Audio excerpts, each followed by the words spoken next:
Utilizar jugadores que estaban expulsados, caer con el Ajax repleto de jovencitos y en casa.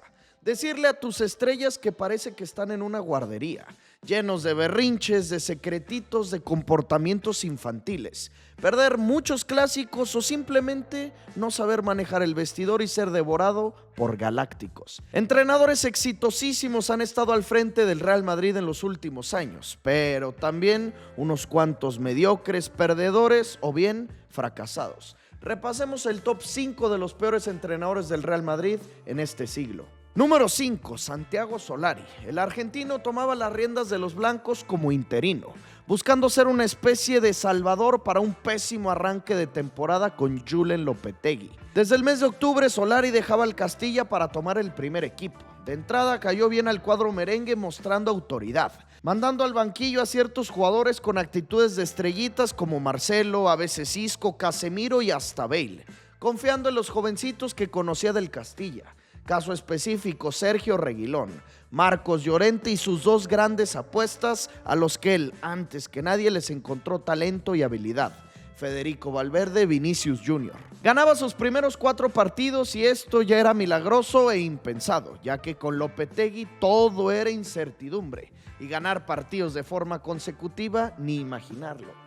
El problema con Solari fue que cuando perdía lo hacía por goleada. Ejemplo, su primer derrota con el Eibar, un club que pelea el descenso, cayeron 3-0. En Champions recibieron al CSKA de Moscú 3-0 en el Bernabéu. Perder así es imperdonable. La situación se ablandó un poco tras ganar el Mundial de Clubes en diciembre, festejar mínimo un trofeo. Pero una vez que llegó enero, con las competencias finales, las eliminatorias, se le desparramó el barco. Perdía de nueva cuenta en el Bernabéu con el Girona y así caía hasta la tercera posición de la liga. A Vini se le hacía una burla tremenda porque fallaba siempre y con el arco abierto. Tuvieron como rivales en los octavos de la Champions al Ajax, quien para esos entonces aún era considerado inferior a este Real Madrid. Se metieron a Ámsterdam para llevarse una inexplicable victoria porque jugaron fatal. Fueron superados por los de Ten Hag y aquí viene el primer gran error de Solari, que no solo es de él.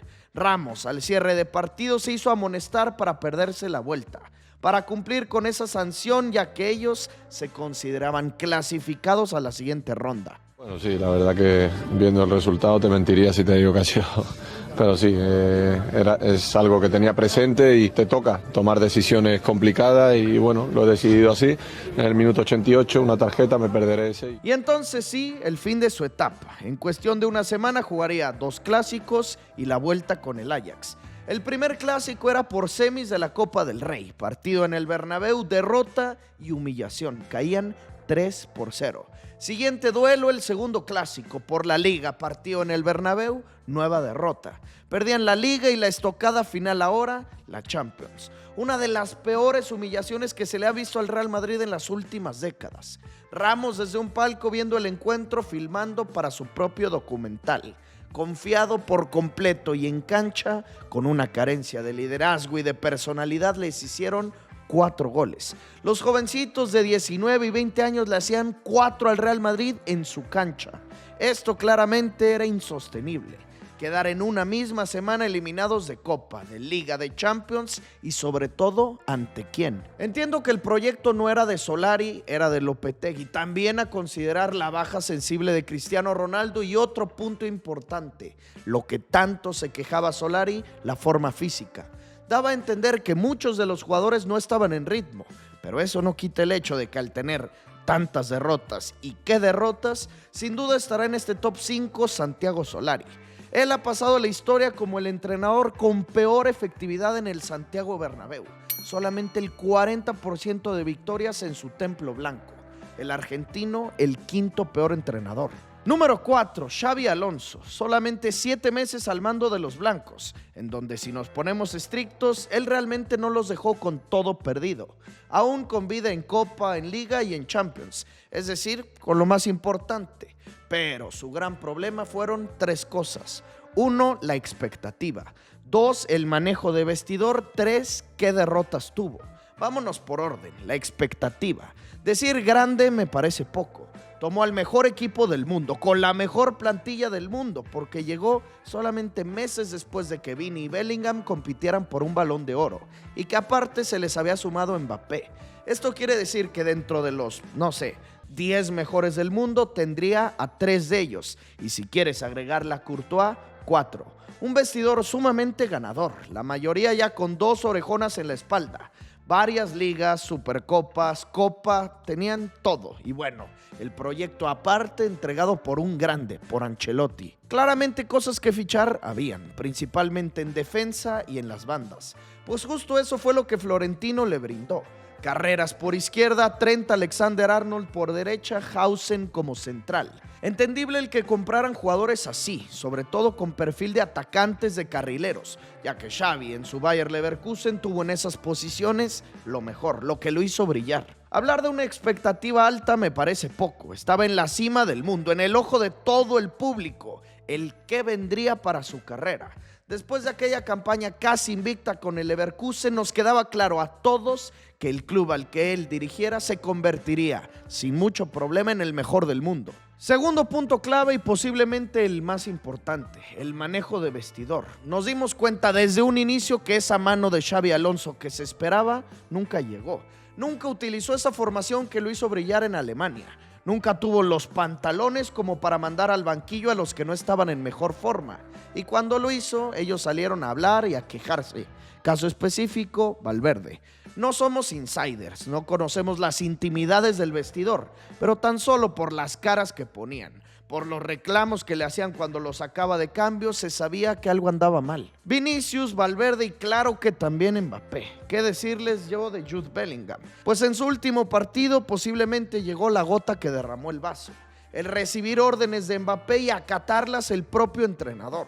Xabi Alonso les pidió ir a reconocer el triunfo blaugrana, Kylian les dijo que no y se hizo lo que el jugador quiso, no lo que el supuesto líder, el entrenador. Después de terminar su etapa se ha filtrado más información solamente confirmando nuestras teorías, en donde justamente ese vestidor controlado por los jugadores llevó a que el propio Xabi Alonso decidiera junto con Florentino partir rumbos. Informa Marca que tras perder el clásico, él les dijo a los jugadores que no sabía que había llegado a dirigir a una guardería, por sus actitudes infantiles, por sus berrinches, por sus quejas y que hasta incluso llegaban a hablarse al oído, a secretearse frente a su cara. La última razón no es el número de derrotas, sino qué derrotas. De entre los 34 partidos que dirigió al Real Madrid, tuvo 7 con rivales fuertes. Manchester City, derrota humillante. Liverpool aplastado, derrota. PSG, derrota sumamente humillante. Final de Supercopa con el Barça, derrota. Derby con el Atlético en Liga, derrota sumamente humillante de 5-2. Solamente consiguió llevarse 2. Su primer clásico y las semis de Supercopa con el mismo Atleti, aunque jugó a nada. Es decir, que casi siempre que tuvo enfrente rivales de peso, humillados y desaparecía sus figuras. A veces Mbappé lesionado entre comillas, dando a entender el poco compromiso con él. Jude caminando por todo el campo y aunque Vini cerró bien, en muchas de estas derrotas también él perdido. Así que por estas 3 grandes razones, Xabi Alonso con expectativa alta, con un vestidor que no supo controlar y con derrotas vergonzosas, se tiene que resumir en fracaso y en este caso terminar como el cuarto peor. Número 3, Rafa Benítez, 2 veces ganador de Liga con el Valencia. Europa League con el Valencia, Champions con el Liverpool, Europa League con el Chelsea, casi campeón con el Napoli de Serie A. Un entrenador que hasta ese momento era un gran infravalorado, de los más ganadores en toda su época y aparte con mucha experiencia. Florentino apostaba y confiaba mucho en él. Tras la salida de Carleto en 2015, llegaba a Valdebebas Rafael Benítez. Y pasó de 100 a 0, de ser ilusionante su llegada a ser decepcionante por las formas. En la jornada 2, 5-0 victoria al Betis. Jornada 3, 6-0 al Español. A media semana debuta en Champions, 4-0 al Shakhtar. Todo de maravilla. El tema fue Cristiano Ronaldo, la máxima figura con diarios y revistas que filtraban información de una ruptura, de una pelea entre jugador y entrenador que incluso llegaban a ni siquiera poder cruzar palabras. Todo esto provocado por unas declaraciones de Rafa cuando le preguntaron quién era el mejor del mundo. Es difícil decir quién es el mejor, siempre hay muchos jugadores que están a un grandísimo nivel, pero creo que Ronaldo, Bale, Benzema, James son jugadores que pueden estar ahí y luego ya cada uno, según le apetezca, que ponga uno por delante del otro. Se dice que al bicho estas declaraciones no le parecieron nada agradables, que él quería sentirse respaldado por su entrenador y nunca fue así. Por eso, a él hablar de Rafa le causa gracia. Y se ha comentado que Benítez te enseñaba a lanzar las faltas.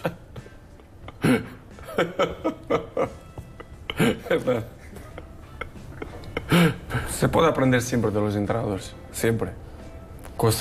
Unas cosas sí, otras cosas no. Aunado a esta relación distante con el Balón de Oro, llegaban los partidos importantes donde simplemente no podía.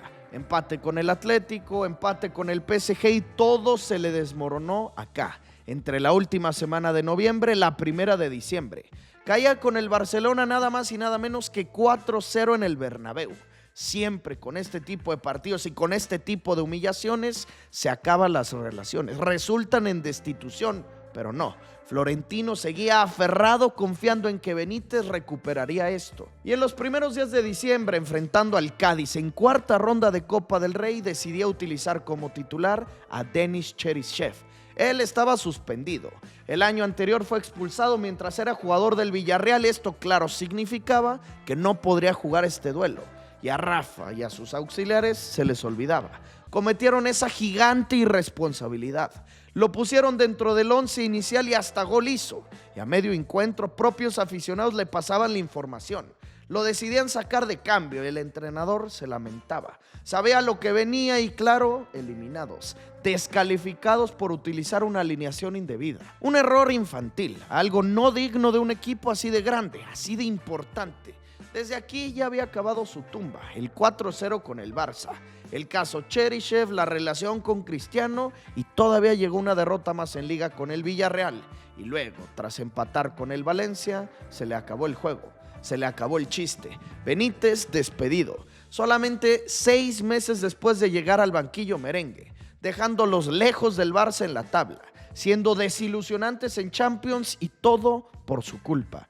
Ya que al cambiar de dirigente, al llegar Zidane, 1, 2 y 3 orejonas de forma consecutiva. Rafa Benítez, el tercer peor entrenador del Real Madrid en el siglo. Número 2, Julen Lopetegui. Dicen que lo que mal empieza, mal acaba, y este es el caso perfecto. El entrenador español estaba dirigiendo a la selección, un proceso mundialista rumbo a Rusia auténticamente perfecto.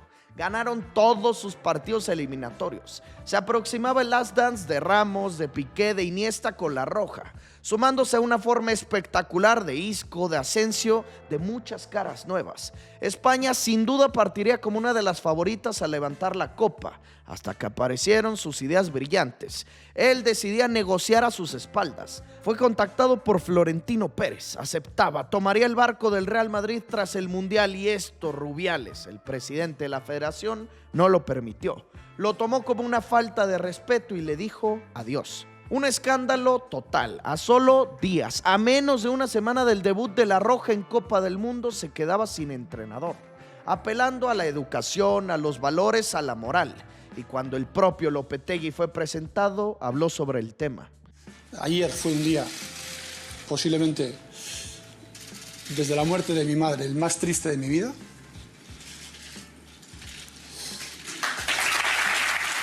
Villano para muchos, héroe para otros, pero con mucha presión. Tomaba los merengues y no solamente es hablar de lo que sucedió con la selección o su anterior trabajo, es hablar de a dónde llegaba. Tomaba un equipo tricampeón de Europa, 3 veces seguidas. Se marchó Zidane, se fue también Cristiano y a ese Real Madrid llegaba, supliendo nada más y nada menos que a Zizou. Debutó contra el Atlético buscando un primer trofeo, la Supercopa de Europa y palo, primer derrota. En tiempos extras caía con el Cholo, primera oportunidad de trofeo perdida. En el comienzo de la liga ganaban sin gustar, empatados en puntos con los blaugranas, aunque tarde o temprano caerían. Y cuando lo hicieron fue tal la caída que rápido lo echaron. Primero, una humillante derrota de 3-0 con el Sevilla. Semana siguiente, empate a ceros con el Atlético. Después, derrota con el todopoderoso CSKA de Moscú. Ese fin de semana caían con el todopoderoso Alavés. Y al volver a casa, al Bernabéu, volvían a perder. Ahora con el nuevamente todopoderoso Levante. Estamos hablando de 5 partidos seguidos sin ganar, con 4 derrotas. Se iban hasta la 7ª plaza de la tabla. El Real Madrid, el vigente tricampeón, en 7º lugar. Y el que terminó por dar su salida, el Clásico. Viajaron a Barcelona para perder y no solamente recibir 1, 2 o 3 goles. No, nada de eso. 5-1 perdió con el clásico rival, con quien menos puedes perder. Y todo esto sin Lionel Messi en la cancha, con un hat-trick del pistolero. Así que decir fiasco, fracaso, perdedor, me parece poco. Es un caso de estudio, ya que solamente duró 14 partidos al mando, solamente 2 meses y para afuera. Antes de llegar al número 1, aclarar que solo se han incluido entrenadores del año 2000 y al 2026. Y como mención honorífica, quisiera yo poner al ingeniero Pellegrini. Él venía de hacerlo de forma tremenda con el Villarreal. Llegar a semis de Champions, 2 veces siendo subcampeón de liga, todo esto con el submarino amarillo. Se convertía en entrenador blanco justo cuando Florentino regresó, cuando ficharon a Benzema, a Xabi Alonso, a Kaká y a Cristiano Ronaldo. Es una realidad que la plantilla no tenía una estructura necesaria y que España y en general Europa estaba tomada y robada por Guardiola. Aunque me parece justo incluirlo como fracaso porque tuvieron en esa temporada el famoso Alcorconazo. Caer 4-0 en Copa del Rey desde octavos de final, siendo una de las peores derrotas en muchísimos años, y ser eliminados por el Olympique de Lyon en Champions, también desde octavos. Y obviamente sin ganar la liga. Así que con las manos vacías y con esas 2 escandalosas derrotas, Alcorconazo y León, se marchaba Pellegrini. Si te está gustando esta crónica y si te gusta este canal, te invito a que te registres en Stake. Ellos son nuestros patrocinadores oficiales. Y aparte, si tú juegas 400 pesos, te dan 400 de vuelta. Te dejo el link aquí abajo para que te registres y juegues siempre en Stake.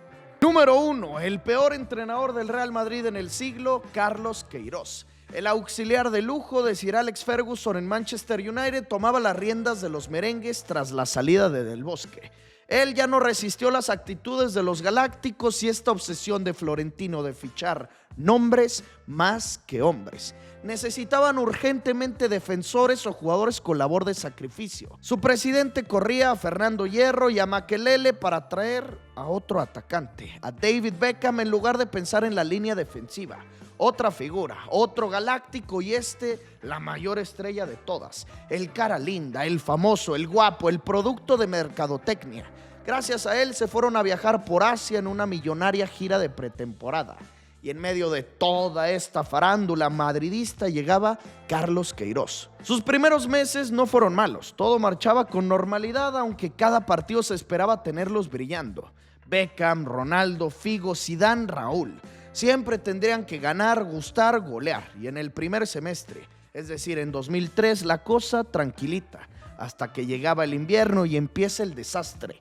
Mandó al banquillo a un delantero efectivo, Fernando Morientes, para darle siempre prioridad al fenómeno, quien se sabía se la vivía de fiesta. Llegaba desvelado, a veces ni entrenaba. No estaba en buena forma física, pero como era un galáctico, sí o sí tendría que jugar. Morientes fue a hablar con Florentino pidiéndole apoyo y él le dijo que no y lo mandó fuera. Préstamo al Mónaco, dando a entender que los galácticos reinaban, que ellos decidían qué hacer con este plantel, y aunque Pérez sea el presidente, las decisiones las tomaba Queiroz. Pues con este vestidor destruido poco a poco caían, empatando con el Racing de Santander, empatando con el Zaragoza, cayendo goleados por el Athletic Club de Bilbao. Llegaban a la final de Copa del Rey y ¡pum! Primer derrota grande de la temporada.